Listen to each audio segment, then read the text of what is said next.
Okay, good morning. Great to see you guys. Hope you're not freezing.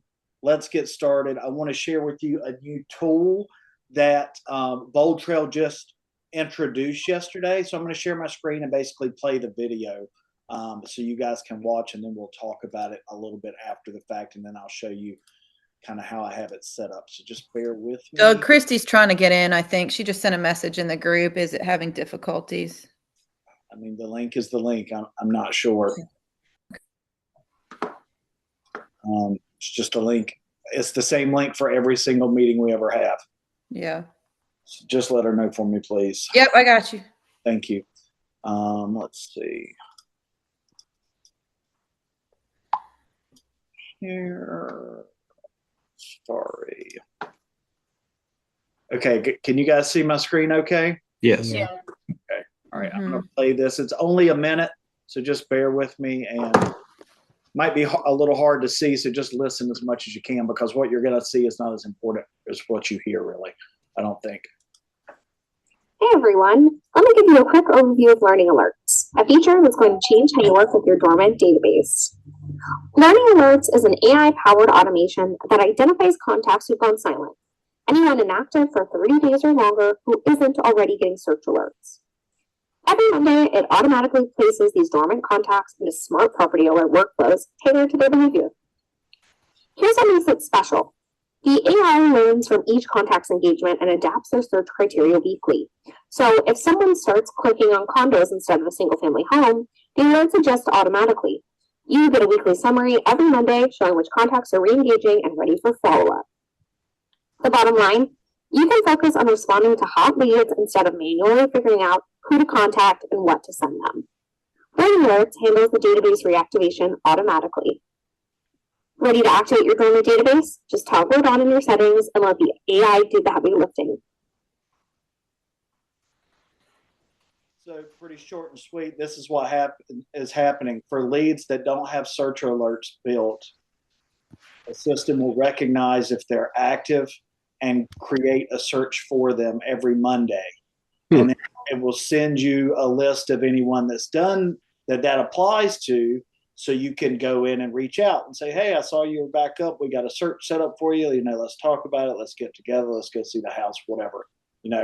It will look like it looks on this screen in your lead profile. So you can see that it was created by the system, Learning Alert. So you won't confuse it with yours. Now, my understanding is it's not going to create one if you've already got one there. Okay. Also, what it will do is once this is built, if they change what they're looking at, area, type of home, whatever, it will automatically adjust kind of the criteria to make sure it's sending them stuff based on what they're looking at. Any questions about that? Do we know how it would adjust? Would it switch the search to that or add that to the search?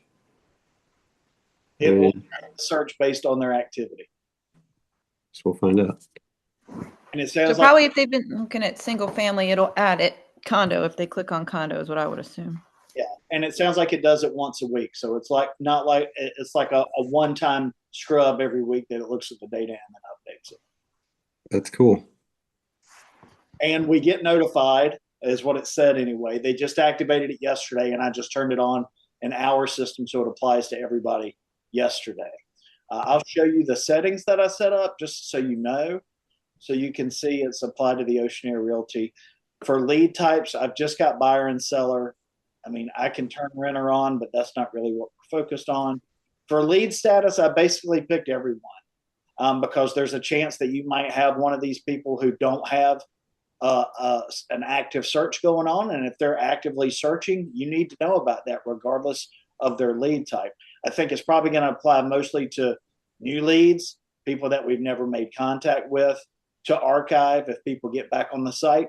And particularly important, I think, is your closed client, because what if they're back on there looking at properties? So that's who I've got it applied to. And again, it will identify and set it up once a week and then let you know anyone that it applies to. See, I've got it turned on right here. So that's really it. It's kind of short and sweet, but I wanted to give you an intro to it because hopefully it wakes some people up. And also, I don't know if you guys saw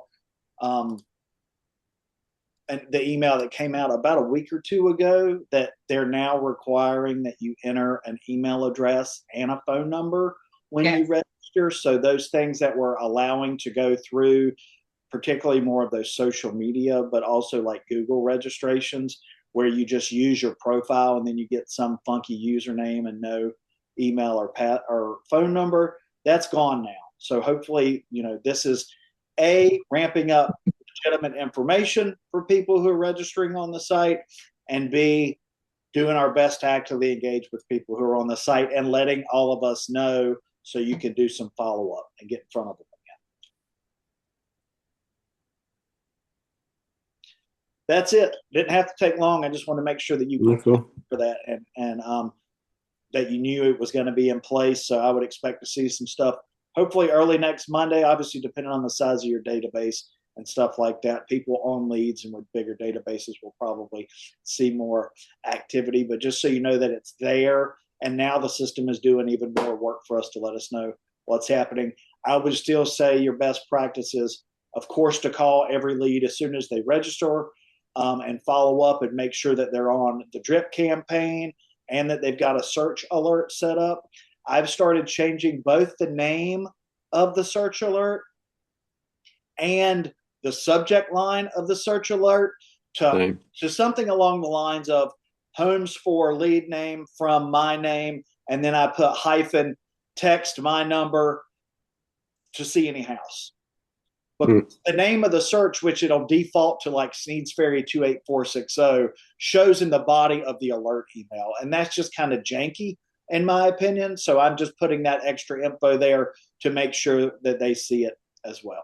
Maybe you don't need to do that for all your leads, but I think it's probably important for people that you hadn't really engaged with, but that are getting stuff.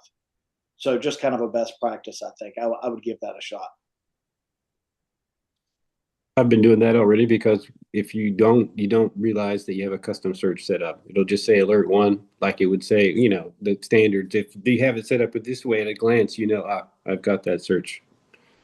And that could be also a good reminder as you're reviewing your database that, I haven't really engaged with this lead because I haven't updated the name of the search to personalize it, So good. That's a good call, Mark. Just a reminder that, hey, maybe I hadn't touched this one yet and slipped through the fingers or something.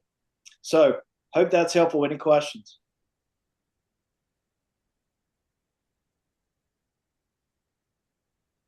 Cool. All right. That's all I got. Okay. Bye, guys. All right. Thank you. Thank you.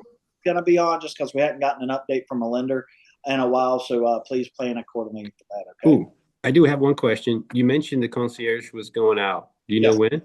End of month. End of month. Okay. Thanks. Good question. Thank you, guys. Have a great day. Bye. Bye. You.